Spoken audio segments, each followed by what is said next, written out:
All right, everyone, it's time to talk about the Democratic Party.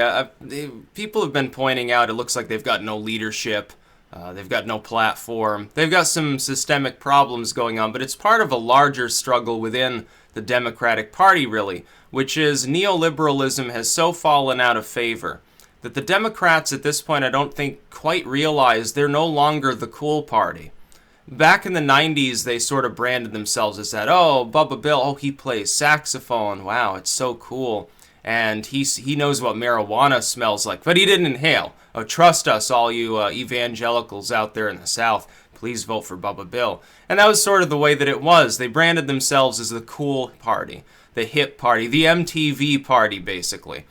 What they don't realize is MTV is no longer cool. It's no longer novel to smoke marijuana. All of the things that they branded themselves on, oh, our candidate's younger, whatever, are no longer cool. Even Obama sort of had this problem. When Obama ran the first time around, he was seen as kind of cool because, he wasn't white, for one thing, and there were people that voted for him because of that. They shouldn't have. They should have been looking at his platform.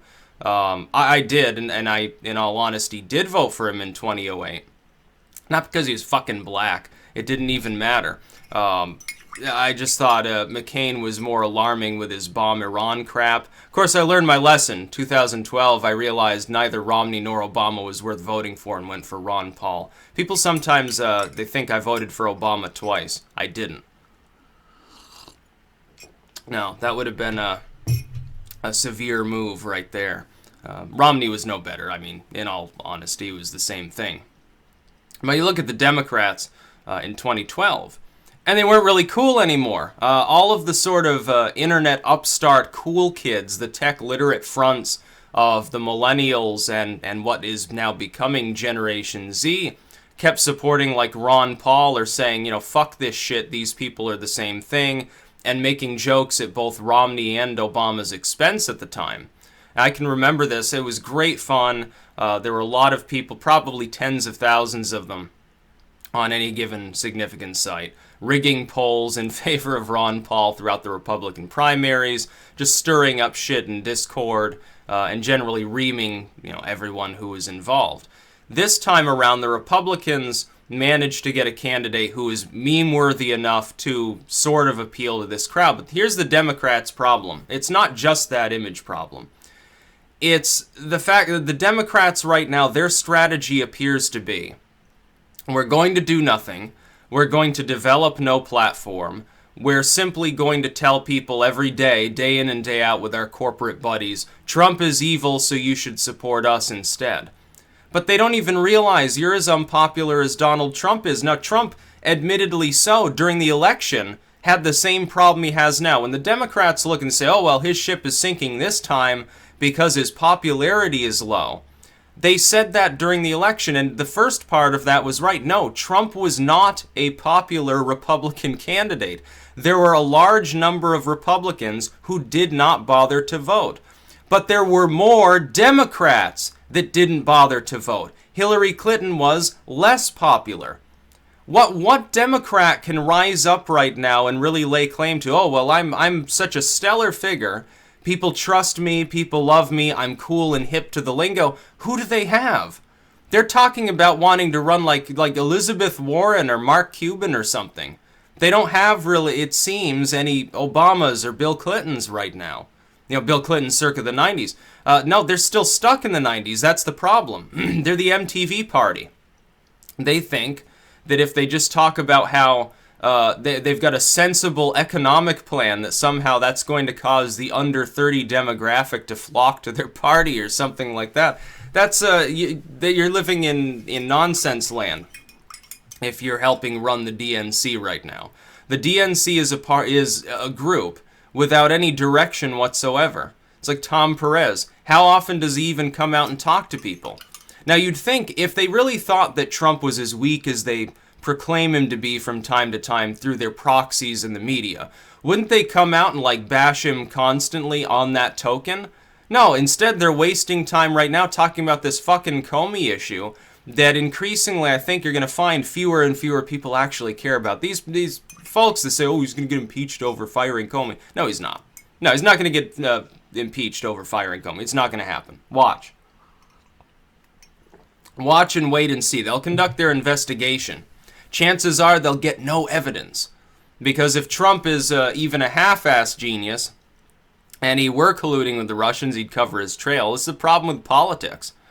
It's always been a problem. You have somebody in politics. They've got all these bureaus and groups subjugated to them, and they can, dabble around with them all they want. Yeah, it's easy to cover your ass under such a situation if you know what you're doing. Clinton obviously did. Comey had to come out and say she was guilty and then just not refer charges to the Attorney General at the time. This is what happens within politics. If you actually think he colluded with the Russians, still a fairly low chance he'd get caught doing so. And I personally, I don't even believe he did, by the way. I think that's all concocted by the DNC and by some bureaus within the government that just don't like him because he's threatening to cut their budgets. There's the other problem of government. Get somebody in who wants to cut the bureaucracy, get things moving again, and de-strangulate the economy, streamline government. All these bureaus will suddenly start going after them to the best of their ability within their general autonomy. But the Democratic Party doesn't realize it is the boring, outdated party.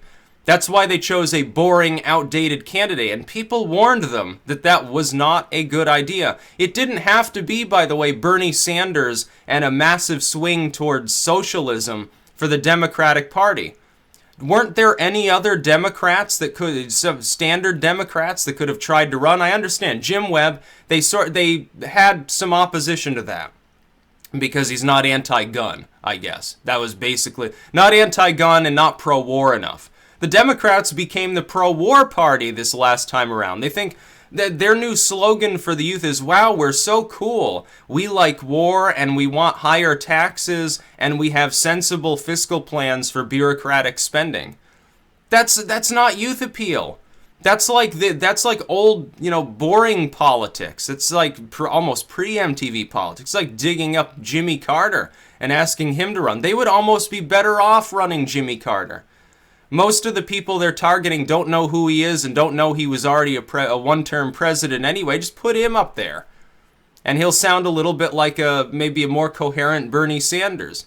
Yeah, he's massively old. What is he, like 90 now or something? Doesn't even matter. He'd still probably do better than Hillary Clinton health-wise. She was collapsing every other day. The Democrats have fallen on hard times. They've got no direction.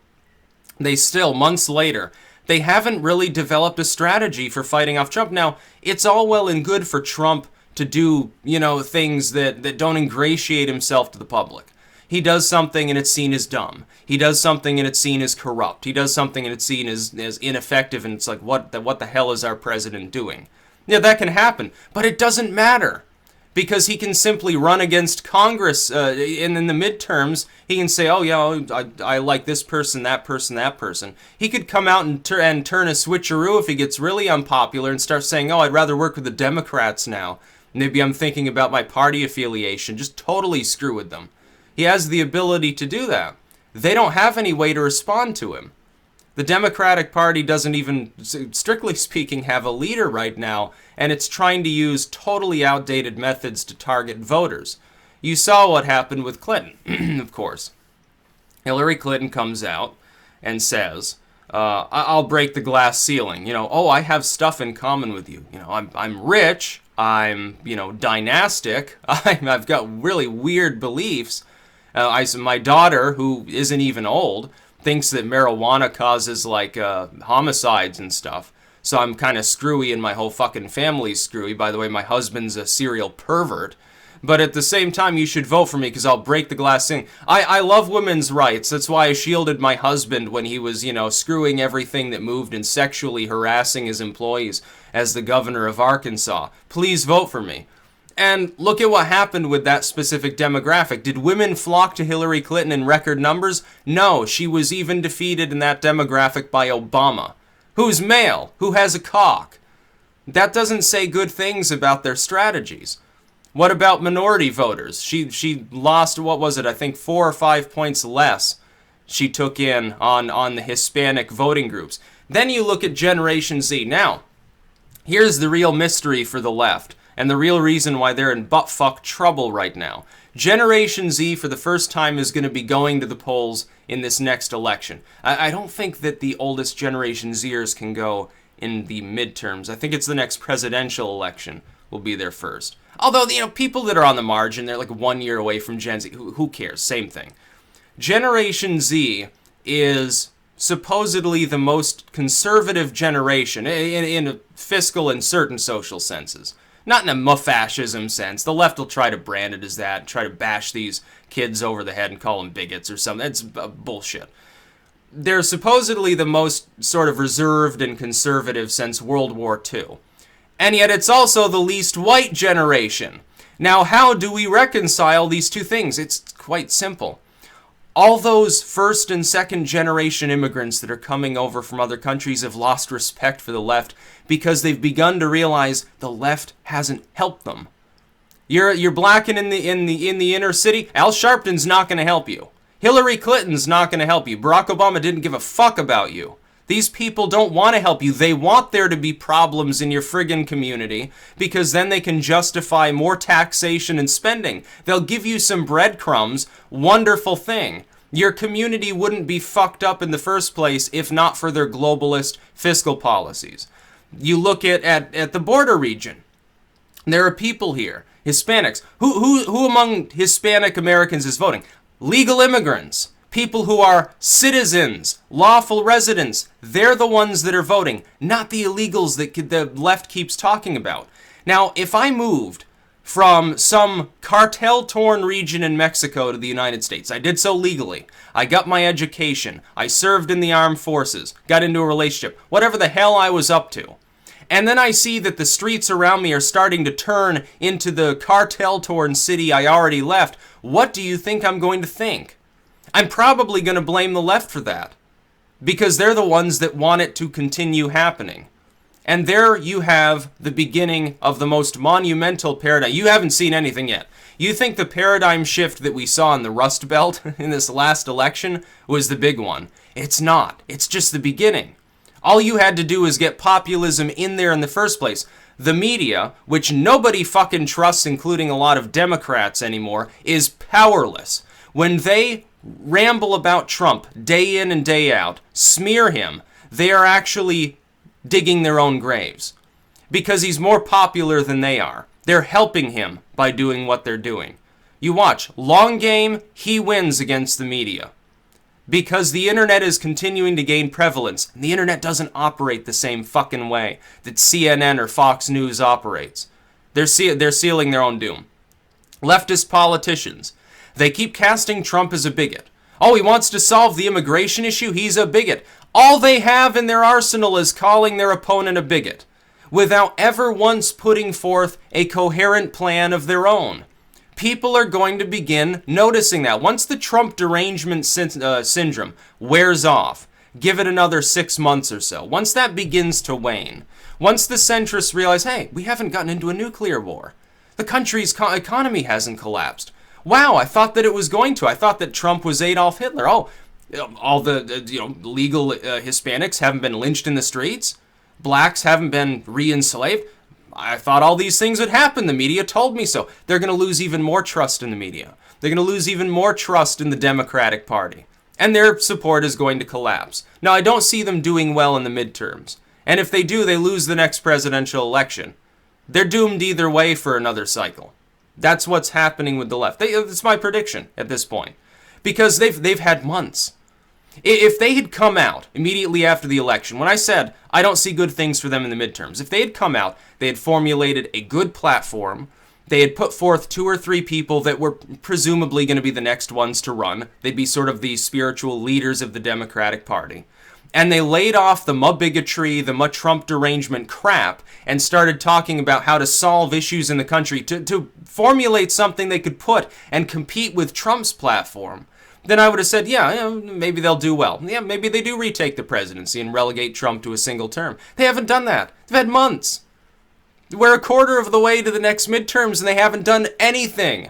All they've done is use the court system to stonewall his attempt to temporarily ban certain classes of immigrants and refugees.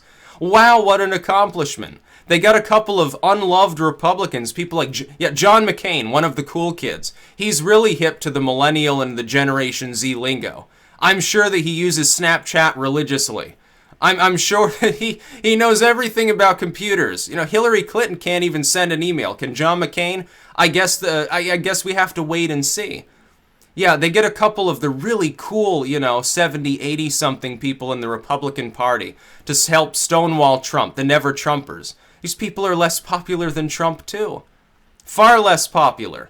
He can run against the media and Congress, go back to the Rust Belt. All you need is a mild recovery in the Rust Belt.